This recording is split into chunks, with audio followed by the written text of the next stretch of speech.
We are anonymous.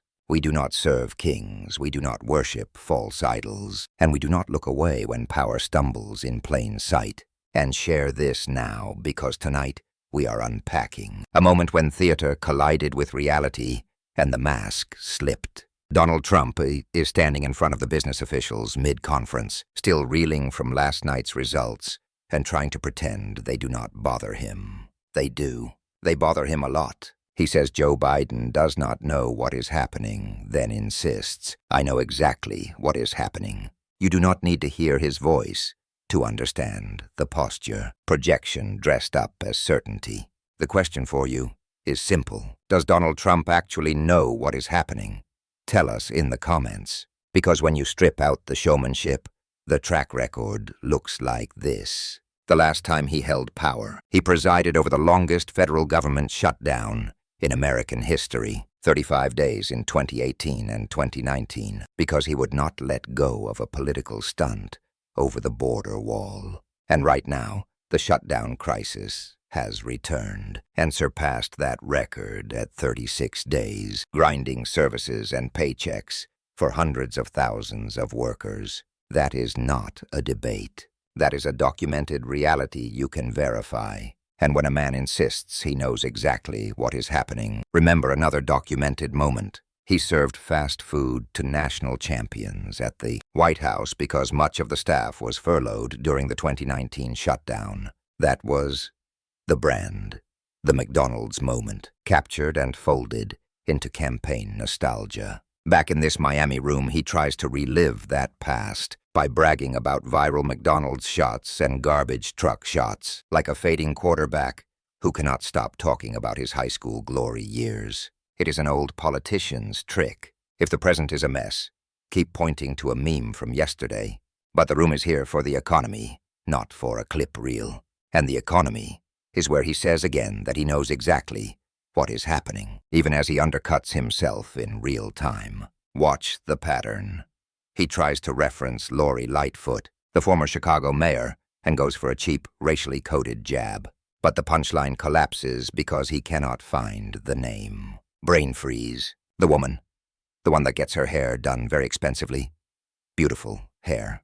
Then in the same breath, he riffs that they took her, and now she is teaching government at Harvard. He is muddling insults with half-remembered headlines, but there is a factual core. After her term ended, in May 2023, Lori Lightfoot did teach as a Menschel Senior Leadership Fellow at the Harvard T.H. Chan School of Public Health. Those are the facts. The rest, the fixation on her hair and the snide insinuations, is noise. He turns to New York and tries to coax the audience into booing by claiming Democrats installed a communist as mayor of the largest city in America. The line lands with a thud. Even in a friendly room, the air goes out because the assertion is divorced from reality. Politics is a contact sport, but even partisans know the difference between a jab and a hallucination. The response is tepid because at some point, a cheap scare word has to stand next to a real biography, a real city budget,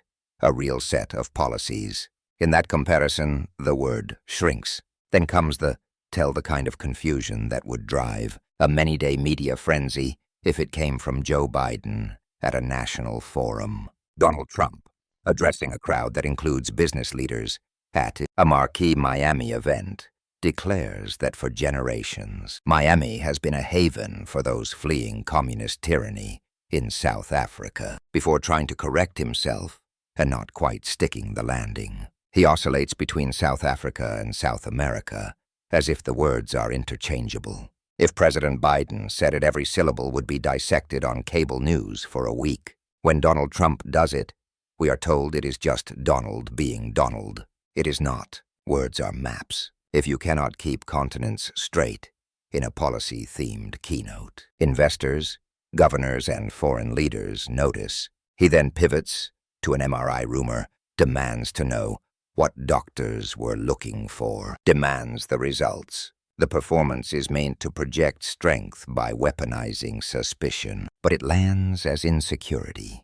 Here is the signal inside the noise. When a speaker asks the crowd to fixate on someone else's brain, it is often because his own words are making people doubt his grip on the moment. And the words keep getting stranger. He boasts that AI buildings are coming so vast they could cover the island of Manhattan, and that when they open we will see numbers like you have never seen. It is spectacle, without substance, a promise of an economy made of press releases. In the real economy, executives file capital plans, lenders underwrite risk, and city councils approve square footage. There is no serious blueprint for an AI building that blankets Manhattan. There are data centers. There are chip fabrication plants. There are zoning boards and load calculations. If you run payroll, you know the difference between architecture and a slogan. Then he tries to reclaim the shutdown narrative. Reports suggest he knows how badly shutdowns hurt politically. He tries to spin this one as no big deal. Open it up. Do not open it up. Nothing can hurt us now. Notice the contradiction baked inside his pitch. If you are so strong that nothing can hurt you, why is your campaign fixated on retribution purges and emergency powers? If nothing can hurt you, why is every day a 5-alarm fire about enemies, traitors, and existential threats? A confident movement does not need constant discipline purges. A stable leader does not need to convert an entire economic forum into personal therapy. The transportation riff is even more revealing. He mocks California high-speed rail as a stupid idea because airplanes are faster. For a billionaire with a jet waiting at a private terminal, that can feel true. No lines, no TSA, straight to the tarmac. But for everyone else, a city center too. City center. High-speed rail beats air. On door-to-door time, at 300 to 500-mile ranges in many parts of the world. And that is before you factor in weather holds, security queues, and getting from the airport back into town. More importantly, his argument is not just a vibe. It has public policy behind it. He moved to cancel or claw back federal funding for California's project, including a $4 billion revocation, and he made a talking point out of kneecapping the build-out. Whether you think the California project has been mismanaged or not, the cancellation itself is on the record, and it shows a through line. Undermine long-horizon infrastructure, then claim the future cannot work. By the time he claims New York lost sovereignty last night and promises he will take care of it, you can feel the room wondering what that means. Sovereignty is not a city policy lever. It is a constitutional concept. When national politicians talk about cities losing sovereignty, they are not doing governance. They are doing vibes. And the vibe here is menace without a plan. So what are we actually looking at? Strip away the applause lines, and it reads like this. A candidate walks into a business forum the morning after a political drubbing and tries to rebuild the story of himself as a commander of events. He knows what is happening. Others do not. He gestures at familiar enemies, confuses a continent lashes out at. A former mayor with personal insults falls back on ancient viral content and promises a science fiction skyline made of AI. He demands transparency from others about MRIs, while giving none about debt investors or the real cost of policy. He yells communist in a crowded theater and hopes the echo will drown out the math. Meanwhile, the measurable reality shut down length, infrastructure cancellations, the basic geography of hemispheres has receipts. Here is the bigger pattern. I know exactly what is happening is the anthem of a figure who lost control of the narrative and is trying to force it back. It worked once because the consequences were deferred. In this cycle, the consequences are visible to the very people in that room. Chief executives, finance chiefs, fund managers, founders whose market caps move on details. They do not need to agree on politics to agree that ambiguity and instability are tax multipliers. They do not need to love California rail to understand that ripping grants on a whim is a sovereign risk premium. They do not need to like New York to understand that calling their counterparties communists is not how you attract capital. This is where the McDonald's nostalgia matters. In 2019, the fast food photo op landed because the country had not yet fully priced in the boredom tax of a daily crisis. It was kitsch, and it was cheap. and it was different. Now, after years of turbulence, and after an election night in which voters sent a message, there is a fatigue you can measure. The same gag does not play because shareholders have seen what it costs. The finance chief's job is to connect headlines to cash flow. When the headline is AI buildings that cover Manhattan, the cash flow math goes negative.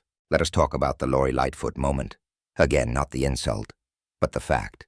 She did what a lot of ex-mayors do. She moved into a teaching role to translate lived experience into a semester of leadership and policy analysis. That is not a scandal. It is a pipeline that runs in both parties. You can argue about her mayoralty, her pandemic decisions, her policing record. That is politics. But it is hard to take a critique seriously when it is delivered as the woman with expensive hair, and the critique collapses further when the speaker cannot recall the name. It shows that the point is not policy. It is humiliation, and humiliation is not a growth strategy for a country, a city, or a company. Now about that South Africa and South America confusion. Miami's unique identity is anchored by generations of people who fled communist regimes in Cuba, Nicaragua, and Venezuela. That is the South America and Caribbean story most Floridians know not as a talking point, but as family history. You do not have to be a foreign policy expert to feel the dissonance when a national figure turns that heritage into a word salad. The reason it matters is not pedantry. It is signal. If you are pitching yourself to business leaders as the sober pilot of the United States economy, but you cannot keep continents straight in a prepared address. You raise questions about diligence editing and the rigor of your shop. Those questions are amplified when independent outlets and raw video confirm the flub happened exactly as described. The shutdown piece loops back here. We are so strong. Nothing can hurt us is not how markets respond to a 36-day freeze on federal spending, contract processing, and routine regulatory work. Every day of shutdown is a stealth austerity policy that drags on growth. The last time we lived this nonpartisan estimates put the cost in the billions. This time, early estimates are already stacking up. Each day that passes, the accumulated cost becomes a line on someone's income statement. It is not theoretical. It is payroll. It is invoices. It is late fees. There is also a moral dimension we refuse to ignore. When the pitch devolves into installed communists and the applause machine sputters, something important is happening. People are deciding in real time that their kids' school budgets and their hospital staffing and their ability to get a passport matter more than a nightly ritual of calling enemies monsters. When the room will not boo on command, it is not because they suddenly turned into socialists. It is because they have started to notice that the theatrics do not ship product. Now the easy route would be to say that is just Trump and move on. But complacency is how democracies drift. So we will say this clearly. When a man in pursuit of the highest office repeatedly confuses basic facts, fetishizes spectacle, and treats governance like a stage where only loyalty matters that is not merely a personal quirk, it is a risk profile for the country. It is also a dare. It dares you to stop paying attention, to shrug and scroll, to pretend it does not matter. It does. So what do we do with a spectacle? Like today's we document it. We anchor the claims that can be anchored. Infrastructure grants, revoked fellowship announcements, posted, shutdown days counted, and we label the fantasies as fantasies. We refuse to call science fiction policy. We refuse to call a geography error authenticity. We refuse to call a sneer about a woman's hair strength. We make sure that when he says he knows exactly what is happening, we hold up a mirror of receipts that says, "Show us," and we do something else that matters. We tell you that you are not wrong to feel the weight is lighter today. When communities vote, when lies are met with turnout, when a room goes quiet, instead of performing the ritual boo, it means people are choosing clarity over theater. That is how democracies correct course, slowly and stubbornly, through choices that do not trend on social for long, but add up in county canvases and budget tables. If you are in that Miami crowd today, you do not need us to tell you what you saw. You heard the pauses. You felt the scramble for names that would not come. You watched the continent swap. You heard the brags about viral moments from a year ago, and the promises of skyline-sized AI buildings. You heard the shutdown, shrugged off like a weather report, even as your own contracts are on hold. You watched a man insist that others do not know what is happening, and you wondered quietly, and then out loud, whether the sound in the room was not a gaffe, but a pattern. Here is the choice before us. We can let the pattern normalize itself into the background hum of politics, or we can say it out loud. This is not normal. This is not how a serious leader briefs a nation. This is not how you persuade. This is not how you build. If we keep pretending otherwise because the spectacle is familiar, we will get more spectacle and less of everything else. We are anonymous. We watch the shadows. We carry receipts. If you want government that serves people, not performance, help us amplify reality. Like, comment, and share this right now. If you are in that room, tell us how it landed. If you have worked through a shutdown, tell us the real costs. If you remember the last time infrastructure got cut for a talking point, tell us what it did to your city. This channel is not about a single clip of a single man on a single stage. It is about mapping the ecosystem of power to the consequences in our lives. We do not serve kings. We do not worship false idols. We will not look away when the lights are hot, the cameras are rolling, and a country is being sold. A story that collapses the second you check the map. If you found this valuable, subscribe and share this now. The louder the truth, the smaller the lie.